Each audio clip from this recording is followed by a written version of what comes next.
Votre corps n'est pas une machine que l'on force, c'est un sismographe de votre vérité intérieure. Chaque fois que vous ignorez une contraction de votre ventre, chaque fois que vous passez outre une sensation de malaise pour satisfaire une attente ou un fantasme mal préparé, vous commettez une effraction contre votre propre biologie. Vous pensez que le sexe anal est une simple affaire de technique ou de lubrifiant? C'est une erreur monumentale. Si vous ignorez la science des sphincters, si vous méprisez les signaux de votre système nerveux parasympathique, vous risquez bien plus qu'une douleur passagère. Vous risquez de graver un traumatisme dans vos tissus profonds, de perturber votre microbiote et de briser la confiance sacrée qui lie votre esprit à votre chair. Le désir secret de votre partenaire ne doit jamais devenir le sacrifice de votre intégrité physique. Aujourd'hui, je vais vous apprendre à transformer ce tabou en une expérience de santé et de connexion totale. Le temps du silence et de l'improvisation dangereuse et révolue. Écoutez, car votre corps vous parle à travers chaque frisson. Bienvenue sur la chaîne Dr Myria. Je suis urologue et ma mission est de vous guider vers une santé souveraine, là où la médecine moderne rencontre la sagesse des anciens. Nous abordons aujourd'hui un sujet entouré de mystères, de peurs et de non-dits, la préparation à l'intimité anale. Comme l'écrivait le grand médecin perse Avicenne dans ses traités sur l'équilibre de l'être, le corps est le miroir de l'âme, et chaque conduit, chaque tissu, possède sa propre intelligence. Nul ne peut prétendre à la guérison ou à la joie s'il ignore la délicatesse des membranes qui le composent. Dans cette vidéo, nous allons plonger dans l'urologie et la proctologie consciente. Nous allons comprendre pourquoi cette zone, siège de tant de tensions, nécessite une approche poétique et rigoureuse. Nous allons explorer la biologie de la détente, l'importance cruciale de la santé digestive et la psychologie de l'abandon. Préparez-vous à un voyage sensoriel et médical qui va redéfinir votre perception de l'intimité. Pour comprendre comment se préparer, il faut d'abord comprendre l'architecture de votre propre temple. L'anus n'est pas un simple orifice, c'est un chef-d'œuvre de neurologie. Il est protégé par deux gardiens, le sphincter interne et le sphincter externe. Le sphincter interne est involontaire. Il obéit à votre système nerveux autonome. Si vous avez peur, si vous avez froid, si vous vous sentez jugé, il se verrouille. C'est le gardien de votre subconscient. Le sphincter externe, lui, est sous votre contrôle conscient. L'erreur la plus fréquente, celle que je vois trop souvent en consultation pour des douleurs pelviennes chroniques, est de vouloir forcer le passage, alors que le premier gardien a fermé la porte. Une femme qui ne se prépare pas correctement risque des micro-déchirures, mais aussi une inflammation du système lymphatique pelvien. Est-ce que vous avez déjà ressenti cette sensation de pesanteur ou de brûlure après une expérience qui n'était pas pleinement consentie par vos muscles? Dis-le-moi en commentaire. Votre expérience peut aider d'autres femmes à comprendre que leur douleur n'est pas une fatalité, mais un signal d'alarme. On ne peut pas parler de sexualité anale sans parler de nutrition. En tant qu'urologue, je vois un lien direct entre ce que vous mettez dans votre assiette et la souplesse de vos tissus intimes. Une préparation réussie commence 48 heures avant, dans votre système digestif. La fatigue chronique, les ballonnements ou les troubles du transit sont les signes d'un côlon inflammé. Si votre intestin est en lutte, votre zone anale sera hypersensible et réactive. L'erreur d'hygiène de vie. Consommer des aliments inflammatoires, sucre raffiné, excès de produits laitiers, alcool, avant une expérience anale. Cela fragilise les muqueuses et rend la zone plus sujette aux irritations. Le conseil médical. Privilégiez les fibres douces, une hydratation massive, au moins 2 litres d'eau par jour, et des probiotiques pour renforcer la paroi rectale. Si vous souhaitez comprendre comment chaque signal de fatigue ou de douleur légère cache une vérité sur votre santé globale, je vous invite à rejoindre notre cercle. Abonnez-vous à la chaîne Dr Myria pour recevoir ces clés de sagesse médicale et d'écoute du corps. Ensemble, nous soignons la racine, pas seulement le symptôme. Laissez-moi vous raconter l'histoire de Sophie, une patiente de 40 ans. Sophie est venue me voir car elle souffrait de contractures pelviennes sévères. Son partenaire avait ce désir secret. Et Sophie, par amour, avait essayé de le réaliser sans préparation. L'expérience fut brutale, laissant derrière elle une honte diffuse et une peur panique du toucher. Le corps de Sophie avait mémorisé l'agression. À chaque tentative d'intimité, même classique, ses muscles se verrouillaient, provoquant des douleurs semblables à des brûlures électriques. Nous avons dû entamer un long travail de reconnexion. Je lui ai appris que son rectum n'était pas qu'un canal d'évacuation, mais une zone riche en terminaisons nerveuses liées au nerf vague, le nerf de la relaxation profonde. C'est en soignant d'abord ses troubles digestifs et en pratiquant des exercices de respiration diaphragmatique qu'elle a pu, 1 an plus tard, explorer cette zone avec une conscience nouvelle. Elle a compris que la préparation n'est pas un obstacle au plaisir, mais le tapis rouge que l'on déploie pour lui. Comment se préparer concrètement? La science urologique nous donne des étapes claires. La déconnexion du stress. Le stress libère du cortisol, qui contracte les muscles lisses. Un bain chaud, une musique douce ou une méditation sont des outils médicaux de préparation. L'hydratation des tissus. La muqueuse rectale ne produit pas de lubrification naturelle. Le choix du lubrifiant est crucial. Évitez les produits à base de glycérine ou de parabènes qui perturbent la flore. Utilisez des bases siliconées de haute qualité ou des huiles naturelles compatibles. La progressivité. Le cerveau doit apprendre à interpréter la pression non pas comme une intrusion, mais comme une expansion. Il est temps de reprendre le pouvoir sur votre corps avant qu'il ne crie sa douleur. Pour vous accompagner dans cette écoute subtile, je vous propose un outil précieux, une boussole pour votre bien-être. Cliquez sur le 2e lien en description pour télécharger mon guide de santé gratuit intitulé « Écoute ton corps avant qu'il ne crie ». C'est le manuel que vous auriez dû recevoir dès votre naissance pour comprendre le langage de vos organes. Réaliser un désir secret ne doit jamais être une transaction. C'est une exploration.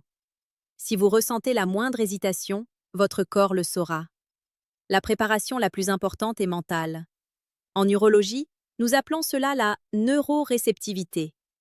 Une femme privée de sommeil, stressée par son travail ou en conflit émotionnel, aura des tissus froids et rigides.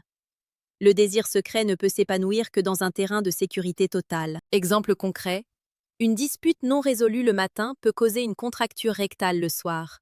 Le corps n'oublie rien. Est-ce que vous aussi, vous avez remarqué que votre corps se ferme dès que vous vous sentez pressé ou observé? Partagez vos réflexions en commentaire. Le dialogue est le premier pas vers la guérison des tabous. En tant qu'urologue, je me dois d'être franche. Voici ce qu'il ne faut jamais faire. Utilisez des anesthésiants locaux. C'est une erreur dangereuse. La douleur est le garde-fou de votre corps. Si vous l'éteignez chimiquement, vous ne sentirez pas une déchirure ou une lésion grave. La douleur doit être votre guide. Si elle est là, on s'arrête. Négligez l'hygiène post-acte. La proximité entre la zone anale et l'urètre chez la femme augmente le risque de cystite. Un nettoyage doux et une miction immédiate sont impératifs. Si vous voulez d'autres conseils rares et puissants sur la santé urologique, l'écoute de soi et la sagesse du corps, abonnez-vous à Dr Myria dès maintenant. Votre santé mérite cette profondeur. Partie 9. Conclusion. Le temple de la confiance. Réaliser ce désir secret, ce n'est pas seulement un acte sexuel. C'est un acte de confiance absolue en soi et en l'autre. C'est apprendre à habiter chaque millimètre de sa chair, sans honte et sans précipitation. La préparation est une déclaration d'amour à votre corps. C'est lui dire « Je t'écoute, je te respecte, je te protège ». Ne laissez jamais personne, ni même vos propres envies, piétiner la délicatesse de votre biologie. Le plaisir véritable est le fruit d'une santé florissante et d'une âme apaisée. Quelle est la plus grande crainte qui vous empêche aujourd'hui d'écouter votre corps? Est-ce le jugement, la méconnaissance ou une blessure passée? Dites-le moi en commentaire. Je vous lirai avec toute la douceur que votre parcours mérite. Prenez soin de vous, écoutez votre corps, soyez souveraine. Saviez-vous que votre rectum et votre côlon contiennent plus de 100 millions de neurones? C'est ce que la science appelle le système nerveux entérique. Ce n'est pas simplement un tube de passage, c'est une antenne émotionnelle d'une complexité inouïe.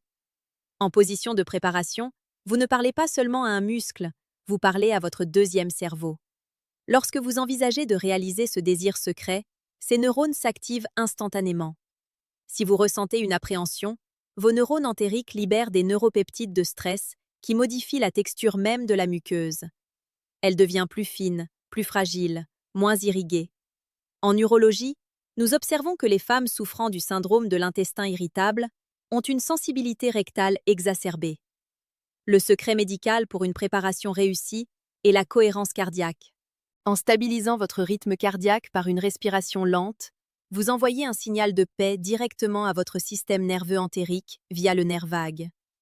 La paroi rectale se détend alors non pas par la force, mais par une décision biochimique de sécurité. Avez-vous déjà senti votre ventre se nouer avant une expérience nouvelle? C'est votre deuxième cerveau qui vous parle. Dites-le moi en commentaire. Comment apprivoisez-vous ces nœuds dans votre ventre? Revenons à nos deux gardiens. Le sphincter interne, je vous le rappelle, est totalement involontaire. On ne peut pas lui donner d'ordre, on ne peut que le séduire. Le sphincter externe, lui, est strié, comme les muscles de vos bras ou de vos jambes.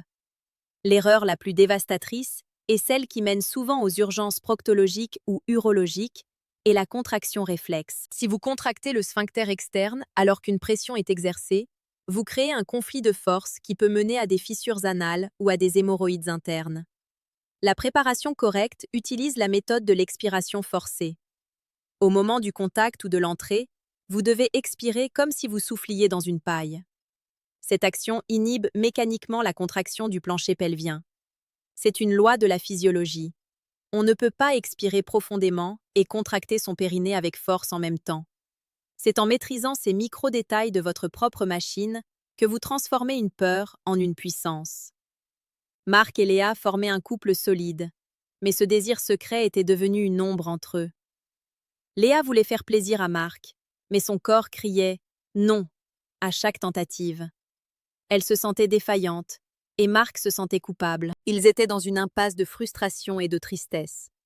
En séance de conseil urologique, nous n'avons pas parlé de technique, nous avons parlé de fascia.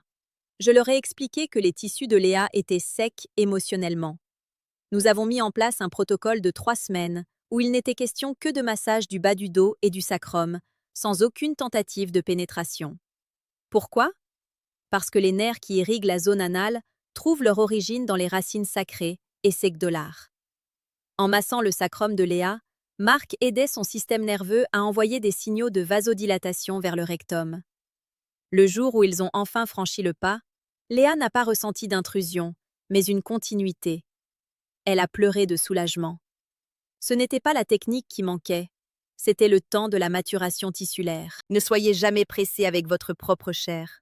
Un aspect crucial de la préparation que beaucoup ignorent, c'est l'abus des lavements ou douches rectales.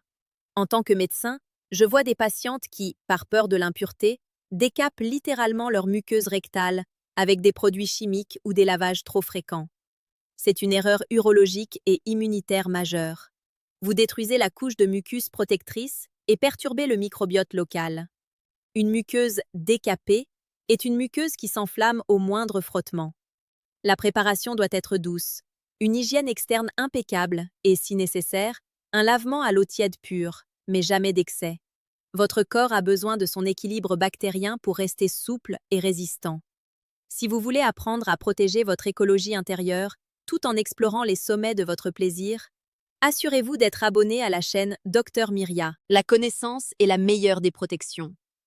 Au-delà de la médecine, l'intimité anale touche à une zone que les traditions orientales appellent le premier chakra, le siège de l'ancrage et de la survie. Se préparer à ouvrir cette porte, c'est accepter de lâcher le contrôle. C'est une forme de méditation active. Dans notre société où tout est performance et contrôle, cette zone reste le dernier bastion de la vulnérabilité pure. Rendre son corps disponible pour ce désir secret, c'est faire une confiance absolue à la vie. Si vous abordez cet acte avec un ego fort, vous resterez contracté. Si vous l'abordez avec une âme ouverte, vous découvrirez des sensations de plénitude qui résonnent dans tout votre être. C'est cette approche globale, mêlant le corps et l'esprit, que je développe dans mon ouvrage. Pour comprendre comment vos émotions sculptent votre santé urologique, téléchargez mon guide gratuit « Écoute ton corps avant qu'il ne crie », disponible au 2e lien en description. C'est un cadeau pour votre futur vous. Nous avons exploré les nerfs, les muscles, les émotions et même l'écologie de votre corps. Vous comprenez maintenant que la question « Comment se préparer ?» trouve sa réponse dans la patience et l'écoute. Réaliser son désir secret, c'est bien, mais réaliser votre propre épanouissement dans le respect de votre temple, c'est mieux. Soyez la gardienne de votre propre seuil. Ne laissez jamais la curiosité devenir une contrainte. Que chaque étape de votre préparation soit un acte de tendresse envers vous-même. Qu'est-ce qui vous semble le plus difficile dans cette préparation? Est-ce l'aspect physique, la peur du jugement ou la gestion du stress? Dites-le moi en commentaire. Votre vulnérabilité est votre plus grande force. Prenez soin de vous, écoutez votre corps. Restez souveraine de votre désir. À très bientôt sur Docteur Myria. Prenez soin de vous, écoutez votre corps. Soyez souveraine.